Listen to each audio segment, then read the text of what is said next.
저는 우리 교회를, 기독교를 무슨 종교라고 나한테 물어본다면 복받기 위해서, 형통하고 잘 되기 위해서라고 생각하지는 않아요.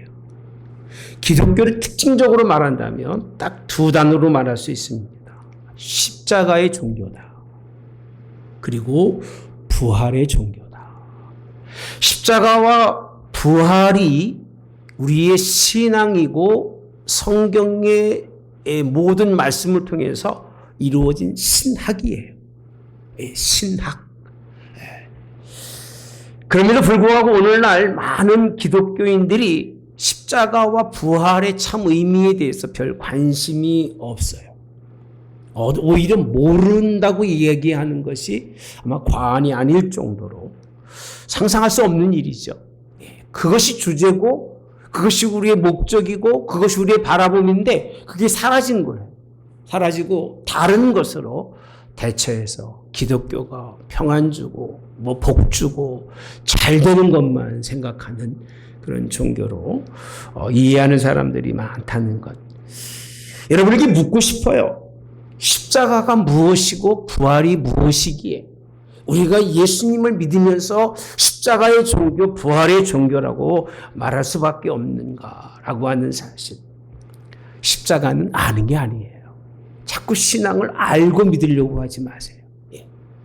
십자가는 아는 게 아니라 십자가는 순종이라고 하는 거예요. 우리는 십자가라고 하는 것을 머리로 이해하려는 사람이 있어요. 그럼 머리로 이해하고 죽으려고 하는 사람이 누가 있겠습니까? 십자가는 머리로 이해하고 아는 것이 아니에요. 그냥 믿는 거예요. 어떤 분이 그러더라고요. 아니, 무식하게 그냥 믿어? 무식하게 그냥 믿는 거예요. 내 육으로는, 내 지혜로는, 내가 가지고 있는 것으로는 믿을 수 없는 일들이 너무나 많기 때문에, 그리고 하나님, 그분은 나의 상식 이상의 그 높으신 분이기 때문에 그냥 믿는 거예요. 십자가는 그냥 믿지 않으면 안 됩니다. 거기에 생명 있는 걸 믿는 겁니다. 그것이 우연이 아니라 필연적으로 예수님의 십자가가 나를 다시 살리실 수 있다는 걸 믿는 것이 믿음이다. 시작인 거예요. 믿음의 시작. 부활도 마찬가지입니다. 많은 사람들이 부활이 먼 미래에 있다고 생각해요. 죽으면 천국 가고 죽으면 부활의 소망을 얻고 막연한 거예요. 막연한 거. 근데 부활은 막연한 게 아니라 지금 이 시간에 지금 나에게 이루어지는 것이 부활의 신앙이라는 겁니다. 이게 없으니까 소망이 없는 거예요. 이게 없으니까 소망이 막연한 미래에 있는 거예요. 이게 없으니까 육으로 죽고 싶어도 죽지 못하는 거예요. 왜? 불안하니까 못 죽는 거예요. 여러분, 이 시간에 누군가 저와 마음속에는 부활의 믿음이 분명히 있기를 주님의 원합니다. 십자가가 어려운 것처럼 부활을 믿는 것 또한 얼마나 어려운지 몰라요.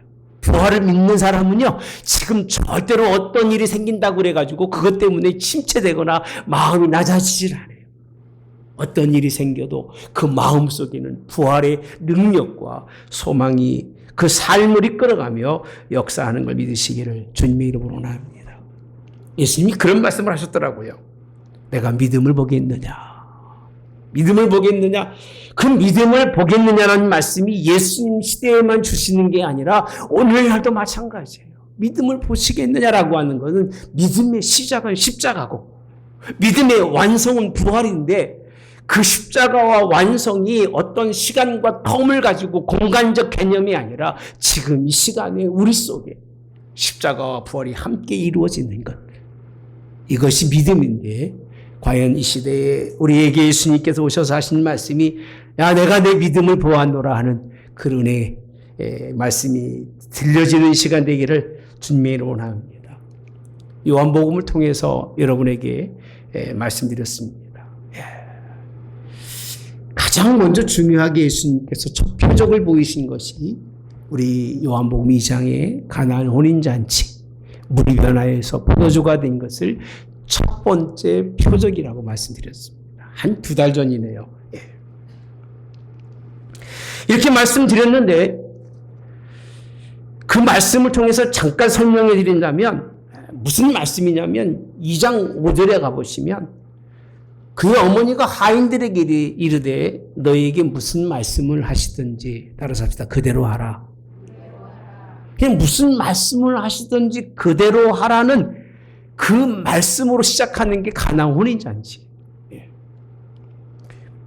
포도주가 떨어져서 예수님께서 야, 저 손 씻는 물에다가 물을 가득 부어라. 그리고 그 물을 떠다가 그 가장 주체자하고 있는 그 사람에게 갖다 주라라고 했을 때 이루어졌던 믿음의 주인은 예수님이시고 믿음의 말씀하신 분은 예수님이셨지만 예수님의 말씀을 들을 수 있었던 사람들은 누구밖에 없었느냐면 하인들밖에 없었어요. 다른 사람들은 들을 생각이 없어요. 예수님의 말씀을 그저 이해할 생각도 없고 그냥 자기 신앙 자기대로 하는 거고 듣는 거는 내가 듣고 싶은 것만 들었던 표면적 유대인들입니다. 표면적 유대인들. 내면적으로는 예수님의 말씀에 관심이 없고 표면적으로 순종한 것 같으나 그 마음의 중심에는 예수님의 말씀을 받아들이지 않았던 사람들이 갈릴리 사람들이에요. 특징입니다, 이게. 유대의 모든 대부분의 사람들이 예수님의 말씀에 별 관심이 없어요. 뭐만 보려고 그러느냐? 표정만 보려고, 이정만 보려고, 기적만 보려고, 자기의 삶의 뭔가 역사만 보려는 게 그들의 특징이었는데 예수님은 순종하는 사람, 하인이에요. 하인은 특징이 뭐냐면 들어야 된다는 거예요. 하인은 그렇잖아요. 종은 들어야 되잖아요. 사도 바울이 그렇게 무식한 사람이 아니에요. 사도 바울이 그렇게 어리석은 사람이 아니에요. 그럼에도 불구하고 사도 바울은 자기 이름 앞에 꼭 수식으로 붙이는 것이 예수 그리스도의 종나 바울은 이렇게 표현합니다. 종이라는 말은 무슨 뜻을 가지고 있느냐 하면 무슨 말을 하든지 이해가 되든 안 되든 들어야 된다는 거예요. 듣고 그대로 순종한다는 거예요. 첫 번째 표적은요, 순종이에요. 십자가는 순종이에요. 할렐루야. 십자가가 순종 않고 할 수 있는 방법이 없어요. 무슨 재주로 제가 십자가를 지겠습니까? 십자가 지고 싶은 사람 하나도 없어요. 잘 살고 싶고 평안히 살고 싶고 건강히 살다가 하나님 나라 가고 싶지 하나님이 뭔가 일을 맡기고 뭐를 맡길 때 예하고 싶은 사람 별로 없어요. 나와 이해관계가 떨어질 때나 순종하고 살아가는데 종은 이해관계가 필요가 없는 거예요. 그저 시키면 이해하는데 예수님이 그 하인들을 통해서 물이 변해서 포도주가 되게 하는 놀라운 변화예요. 사람이 변했더니 환경이 변하는 거고요. 사람이 변하니까 뭔가 이 세상에는 세상의 뜻을 이룰 수 없는 기묘한 일들과 역사가 일어난 것이 첫 번째. 그래서 저는 그렇게 표현합니다. 십자가는 순종인데 그 첫 번째 표적이 가나의 혼인잔치의 표적이었다. 자, 선명하신 말씀드리기 때문에 두 번 다시 말씀드리지 않겠습니다. 오늘 두 번째 있는 말씀을 보시면 54절에 있는 말씀입니다. 본문의 54장. 4장 54절에 보면 같이 볼까요? 시작. 이것은 예수께서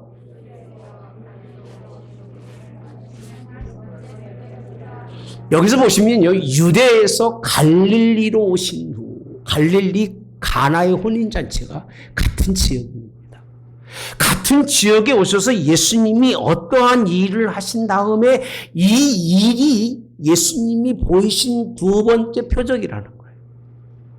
여러분 좀 깊이 좀 생각하고 예수를 믿읍시다. 성경도 보시더라도 깊이 생각하고 좀 보세요. 첫 번째 표적이 뭐였다고 얘기하신 예수님과 두 번째 표적이 도대체 어떤 일이 있었기에 두 번째 표적이라고 말씀하실까? 그 내용이 어떻게 연결되고 있는가? 한 번은 생각해 보셔야 됩니다. 이 사건은 갈릴리로 오신 다음에요. 그래서 오늘 46절에 보면 다시 갈릴리 가나에 이르신 없습니다. 전에 물로 포도주를 만드신 곳이라 왕의 신하가 있어 그의 아들이 가버나움에서 병들었더니 이렇게 표현합니다.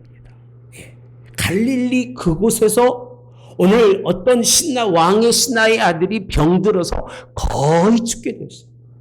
거의 죽겠다는 얘기는 삶과 죽음의 경계선에 있는 아이가 있는데 그 아이를 살게 하려고 아버지가 예수님을 찾아온 거예요.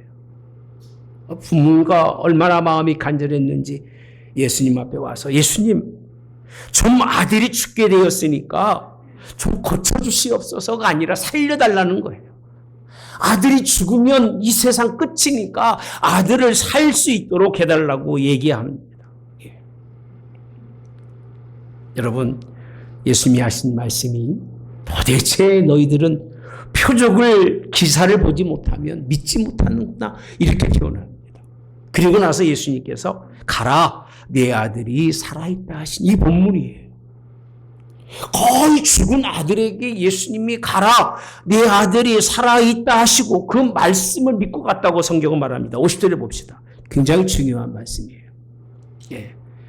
같이 볼까요? 예수께서 이르시되 가라 내 아들이 살아있다 하시니 그 사람이 예수께서 하신 말씀을 믿고 가더니 이렇게 표현합니다. 뭐라고 하셨다고 그랬어요?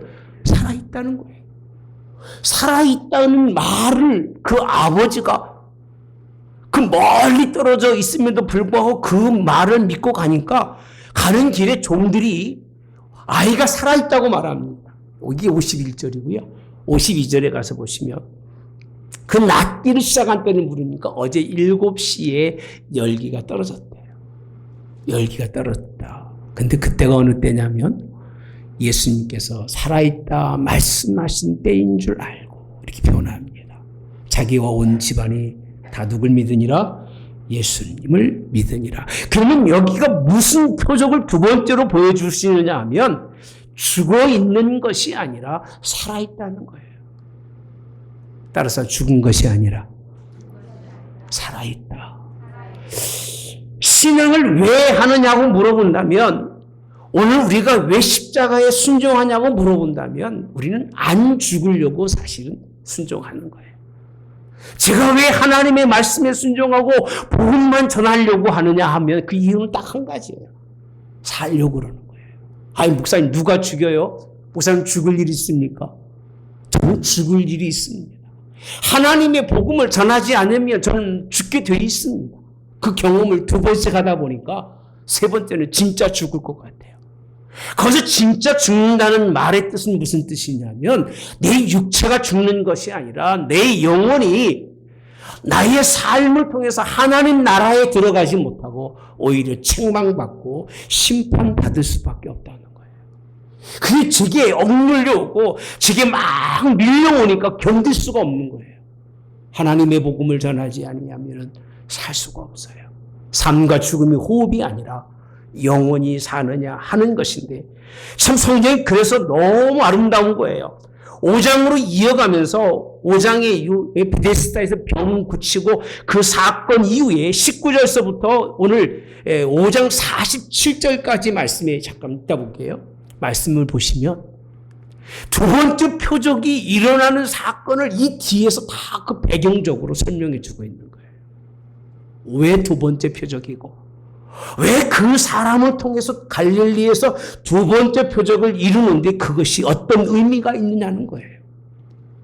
어차피 우리는 죄로 말미암아 다 영원토록 죽을 수밖에 없는데 그 얘기입니다. 예수님께서 하신 말씀 죽지 않고 살아있다 하면 산 것이고 오늘 우리들에게 그런 음성이 들려지지 않으면 그는 산 것이 아니라 산 것 같지만 죽은 자라는 거예요. 죽기까지 그렇게 순종해도 죽지 않고 다시 사는 삶이 있다는 거예요. 즉 그것이 없다면 삶의 의미가 없는 것 같아요. 예. 열심히 충성하고 살아도 우리는 부활이라는 것이 있다는 거예요.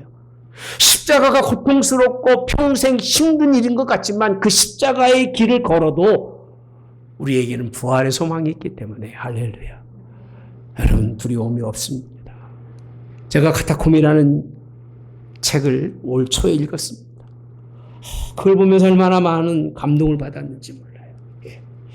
오직 예수님 때문에 삶도 죽음도 다 버리고 갔지만 그들에게는 죽음이 온 것이 아니라 영원한 생명이라는 것이 있었기 때문에 다 포기할 수 있었던 그들이 참 믿음이다. 다 버릴 수 있었던 것이 믿음이라고 하는 것. 오늘 이 왕의 신하가 믿었던 그 믿음은 같은 같은 시간 속에서 같은 공간 속에서 있었던 것이 아니잖아요. 그죠? 다른 시간과 다른 공간 속에 있었어요. 아니 같은 시간 같은 공간에서 얼굴을 맞대면서 예수님께서 야 너 살아나라라고 하면 이해가 되겠지만 전혀 다른 시간, 다른 공간에 있음에도 불구하고 믿음의 역사는 사는 역사는 일어나는 걸 믿으시기 바랍니다.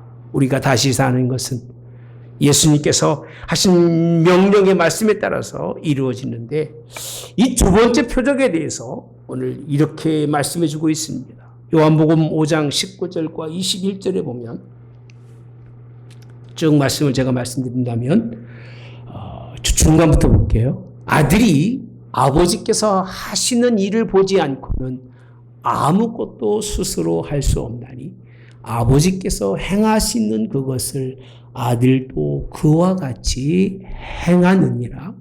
그 다음 넘어갈게요. 아버지께서 아들을 사랑하셔서 자기가 행하시는 것을 다 아들에게 보이시고 또 그보다 더 큰 일을 보이사 너희로 놀랍게 여기게 하시리라. 하시는 일이 뭐냐라고 하면 21절에 이렇게 결론을 한 단락을 짓습니다. 함께 보겠습니다. 시작. 아버지께서 죽은 자들을 일으켜 살리신 같이 아들도 자기가 원하는 자들을 살리느니라. 이렇게 표현합니다. 그러니까 아버지가 하시는 일을 아들이 하는데 아버지가 원하시는 일을 아들도 원하는데 그 원하는 일이 뭐냐라고 했을 때 그 원하는 것은 죽은 자들을 일으켜 살리십니다. 할렐루야. 따라서 죽은 자들을 일으켜 살리심. 이게 부활이라는 거예요. 지금도 우리는 죽은 자들일 수밖에 없어요. 죽었던 자들이고 그런데 죽었던 사람 죽은 자들을 오늘 예수님이 이곳에 오셔서 우리를 살리는 산 사람 만들어주시는 이것을 하나님의 일이라고 표현하고 계신 거예요. 하나님의 일. 예수님께서 하시는 일이 무엇이냐라고 했을 때에 가장 많은 일들 가운데 순종하는 사람들, 십자가를 치며 그 길을 걷는 사람들을 일으켜 세우시는 것이 큰 일, 놀라운 일, 아버지 일이라고 설명하시면서 예수님도 그 일을 하신다고 말씀합니다. 이런 역사가 있기 바랍니다. 우리를 살리심이 죽은 자로 살지 마시고 산 자로 사세요. 죽은 자는 염려, 걱정, 아픔, 고난, 고통. 그러나 죽은 사람은 그걸 느낄 수가 없어요. 산 소망이 크기 때문에 오늘 부활의 승리함이 우리에게 있는 걸 믿으시기를 주님이 원합니다. 이 말씀은요, 거꾸로 가보면 왕의 신하를 어떻게 왜 살렸는지 두 번째 표적이 뭔가를 보여주고 있는 것이 5장에 있는 말씀이에요. 무엇으로 이렇게 세웠는가 보시니까 5장 24절에 이렇게 말씀하고 있습니다. 내가 진실로 너에게 이르노니 내 말을 듣고 따로 내 말을 듣고 나 보내신 이를 믿는 자는 영생을 얻었고 심판에 이르지 아니하니 사망에서 생명으로 옮겼다고 되어 있습니다. 사망에서 생명으로 옮겨졌다는 거예요. 옮긴 게 뭘 옮겼다고 되어 있냐면 내 말을 듣고라고 되어 있어요. 나 보내신 이를 믿는 자는. 그러니까 다른 얘기 들을 필요가 없습니다. 신앙인들이 교회에 와서 예수님의 말씀을 들으면서 하는 거예요. 다른 방법으로 여러분들이 살 수 있는 길이 없어요. 요한복음 5장을 읽어보면 사람들이 예수님을 미워할 수밖에 없겠더라고요. 자기 말만 들으래요. 내 말이 아니면 생명이 없다고 말씀하시니까 미친 사람 아니면 하나님의 아들인 거예요. 그러니까 미친 사람을 믿으려면 교회 올 필요가 없는 거예요. 거기에 대해서 의심을 품고 거기에 대해서 뭔가 의심을 갖는 사람은 신앙할 수가 없다니까요. 자기 존재감이 너무 커서 종으로 살지 아니하고 주인으로만 살다 보니까 아무것도 들려지지 않는 거예요. 자기 것이 필요되고 자기 것이 나타나야만이 인정해주고 살아가는 그런 사람들을 볼 수 있는데 교회는 그런 자리가 아니에요. 예수님 오죽하면 나는 이런 일을 하겠다는 거예요. 생명을 살리려는 일을 하는데 생명을 살리기 위해서는 내 말만 들으라는 거예요. 따라서 내 말만. 듣고 이렇게 표현합니다. 그러면 나 보내신 이가 누굽니까? 나의 예수님이세요. 예수님이 내 말만 듣고 너희들이 보고 있는 나를, 하나님이 보내신 나를 믿는 자는 영생이라고 표현합니다. 다른 것으로 영생을 주지 않아요. 어떤 행위로 여러분들이 뭘 잘해서 선한 일을 많이 해서 그건 다른 종교도 하는 얘기입니다. 자비를 베풀고 긍휼을 하고 사랑을 하고 그건 다 하나님의 은혜 받은 자들이 마땅히 할 일이지, 그걸 못하니까 그걸 하기 위해서 별일을 다 합니다만은, 오늘 예수님께서 믿는 자에게는 영생 이렇게 표현합니다. 심판이 없다는 거예요. 따라서 아까 심판 없는 생명이라고 표현합니다. 심판 없는 생명. 참 믿는 자의 모습은요, 하나님의 말씀을 들어요. 듣는 이유는 믿기 위해서 듣는 거예요. 특징입니다. 그러니까 마음이 열려지고 신앙을 바로 하는 사람은 하나님의 말씀을 청종이라고 표현합니다. 귀를 기울여 들어요. 귀를 기울여 듣는다는 얘기는 내 마음속에 뭔가 갈급한 것이 있어서 그게 없으면 안 되기 때문에 귀를 잘 기울여 듣는 사람이에요. 쫑긋하고. 그러면 들으면서 무슨 마음이 드느냐면 마음에 기쁨이 있는 거예요. 내게 유익하는 말씀을 던져주니까 내가 이 말씀을 양식 삼아서 내가 이제 기쁘게 인생을 살겠습니다라고 마음에 기쁨이 일어나는 사람. 두 번째는 믿는 거예요. 따라서 듣고 믿는다. 듣는 것으로 끝나서는 안 돼요. 듣는 것으로 끝나지 않고 그건 믿는 거예요. 확신을 갖는 거예요. 오늘 이 시간에 하나님이 여러분들을 영원한 생명 주실 것을 믿습니까? 그러면 그걸 확신을 갖는 거예요. 이게 믿음의 사람들의 특징이에요. 그러면 하나님이 하시는 일이 뭐냐면 생명, 영생을 주시겠다는 거예요. 사망에서 옮겨서 어디로? 생명의 자리에 두시겠다는 거예요. 이것 때문에 교회 오는 거예요. 지금 이 시간에 그걸 얻으려고 교회 오는 거고 예수님 만나러 오는 거예요. 사망의 자리에 있지 아니하고 생명의 자리에 있도록. 그런데 특징적으로 또 하나는 뭐냐면요, 신앙의 불신자들은요 들어도 알만한 것만 들어요. 자기의 귀에 들리는 것만 들어요. 참 너무 신기하죠. 똑같이 말을 해도 자녀들이 있는데 부모의 말을 잘 듣고 그 뜻을 행하는 자녀가 있는가 하면 어떤 자녀는 지 생각대로만 듣는 거예요. 자기 생각대로 듣고 자기 길을 걸어갈 때가 있는데, 노아의 방주 때나 예레미야 때도 하나님의 말씀이 선포되는데 들어요. 듣는데 두 번째는 뭐냐면 믿질 않아요. 그 말을 불신합니다. 불신한다는 얘기는 우습게 여긴다는 거예요. 여러분, 교회에서 하나님의 말씀은 여러분 마음으로 들으시기 바랍니다. 잘 새기셔야 돼요. 하나님의 말씀을 잘 새기셔야 되는데 노아의 때는요, 듣긴 들어도 믿질 않아요. 믿지 않으니까 하나님이 노아의 시대를 다 쓸어갑니다. 그리고 있는 것이 뭐냐면 심판이라고 표현합니다. 예수님의 말씀은 안 듣는 사람에게는 심판이 있어요. 심판은 무서운 겁니다. 그러니까 우리는 심판 없는 긍휼이라고 표현합니다. 아까 말씀드린 것처럼 예수님을 통과해 가는 사람은 심판이 없지만 예수님을 통과해 가지 않는 사람은, 예수님의 말을 듣지 않고 믿지 않는 사람은 다 심판을 받아야 돼요. 이게 성경 제 얘기가 아니에요. 저 이런 얘기할 권한도 없고 자격도 없어요. 제가 여러분들에게 이런 얘기를 막 칠판에 써가면서 성경 안 보고 얘기하면 저 사람 훌륭하다 그럴 거예요. 영적으로 탁월하다 그럴 걸지 모르겠지만 제 얘기는 하나도 없습니다. 성경 있는 얘기 그대로 전해드리는 거예요.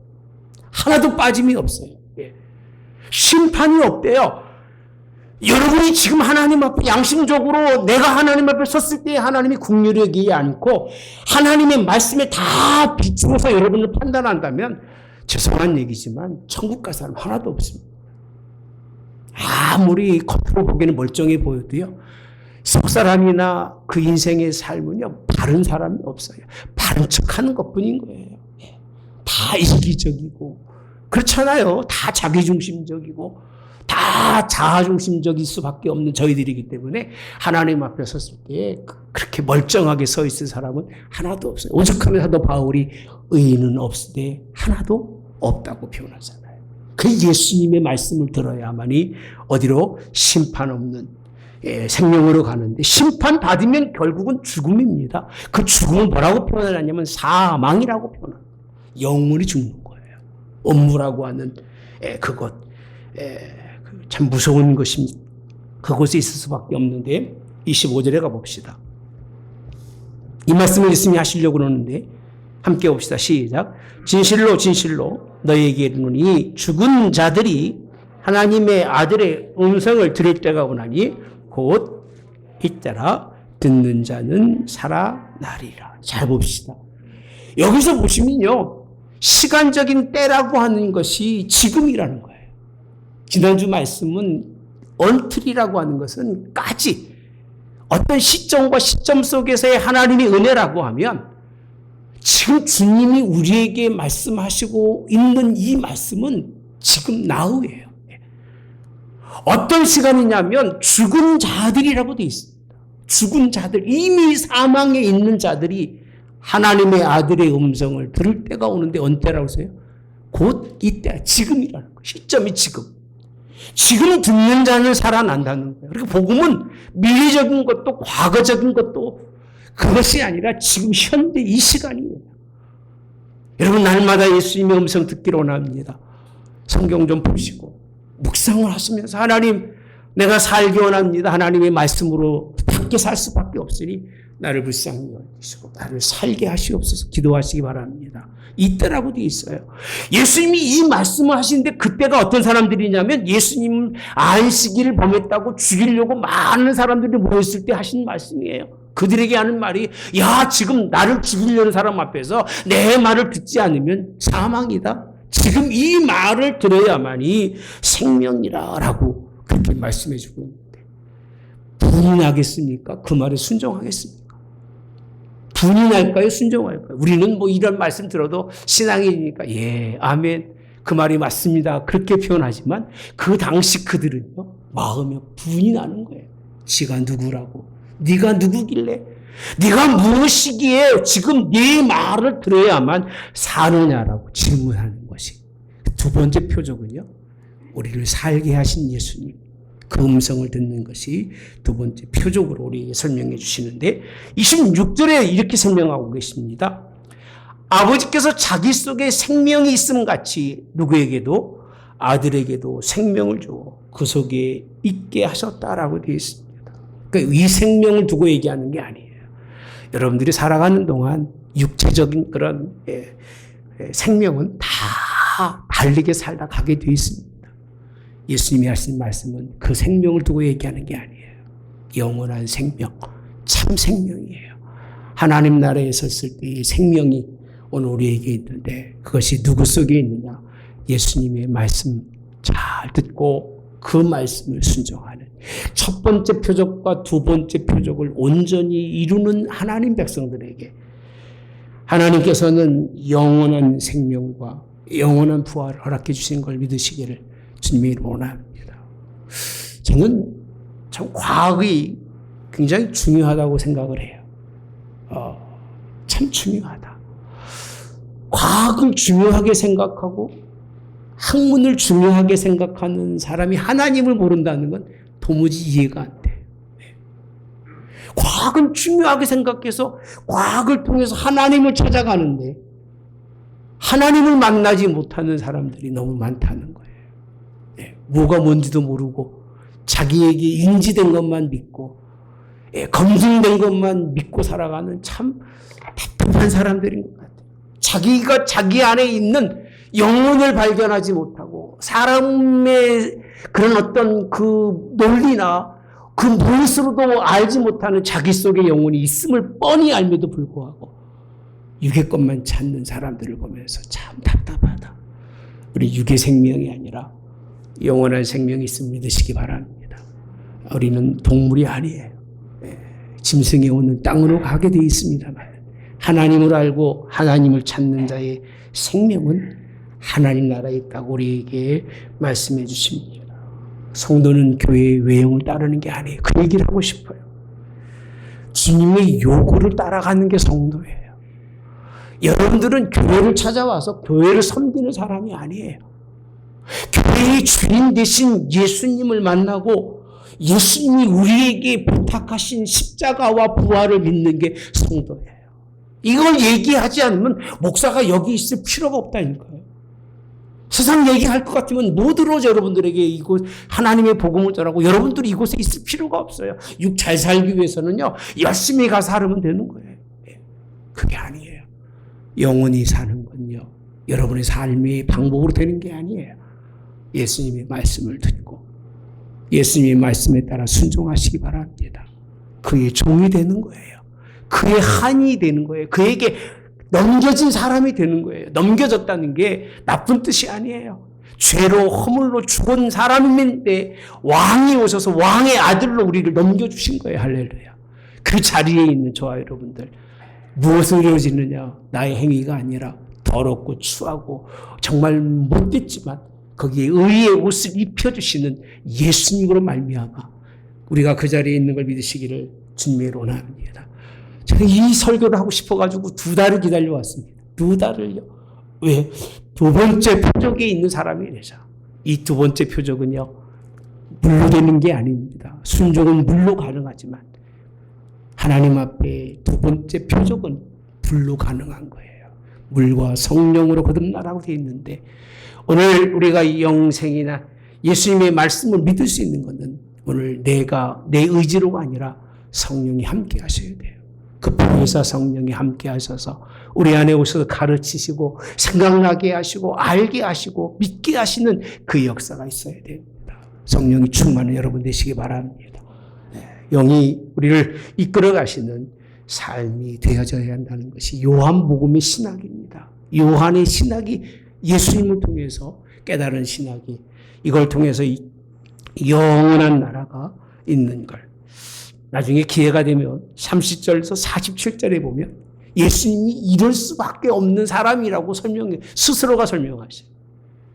그리고 성경이 그런 분이었다고 말씀하고, 모세도 예수님에 대해서 증언하고 있다고 예수님 말씀하십니다. 여러분, 이 예수님께서 우리에게 주시는 2번째 표적의 말씀들이 우리에게 있어서 주님이 오셨을 때 죽은 자가 아니라 산 자로 그 앞에 있기를 바랍니다. 지금 산 자가 되시고 살아있는 생명으로 하나님 앞에 있는 저와 여러분이 되어지기를 주님의 원합니다. 기도하겠습니다. 십자가에 순종하는 것과 영원히 살 수 있는 삶이 있다는 것을 믿는 것, 도무지 이해가 되지 못하고 알지도 못하는 것을 오직 예수님 한 분의 그 말씀 때문에 믿는 것. 예수님은 고상하지도, 예수님은 어마어마하게 철학적이지도, 모든 과학자도 아니었습니다. 그럼에도 불구하고 하나님 아들로 모든 만물을 지으신 분이고 우리의 생명을 주관하시는 아들 그분이십니다. 그의 말을 오늘도 잘 듣는 성도들, 그 앞에 온전히 순종하는 우리 한우문교회 모든 백성 되도록 주님 인도해 주시기를. 그래서 그분이 오셨을 때에, 그리고 지금 이 순간에, 오늘 우리가 사망의 자리에 있는 것이 아니라 생명의 기쁨의 자리에, 주님과 함께 행복한 자리에, 주님의 영원한 나라에 있을 그 나라를 바라보면서 능히 십자가를 이기는 주의 백성들 될 수 있도록 인도해 주시기 원합니다. 자기 십자가가 우리 앞에 놓여져 있는데 얼마나 외면하고 살았는지 회개합니다. 마땅히 해야 할 일을 하지 아니하고 당당하게 살았던 저희들을 하나님 불쌍히 여기시고, 이제는 하나님의 뜻대로 하나님 긍휼히 여김 속에서 그 뜻을 행할 수 있는, 그래서 하나님 앞에 섰을 때 칭찬받고 그의 하나님 아들로 설 수 있는 저희들 되도록 주님 함께 하시고 은혜 내려주시고 오늘도 역사하옵기를 예수님의 이름으로 기도하옵나이다.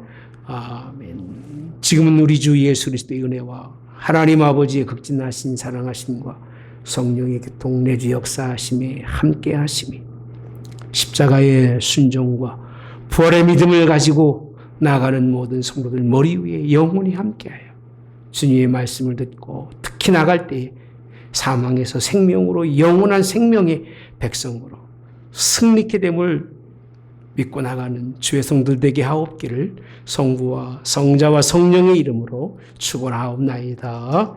아멘.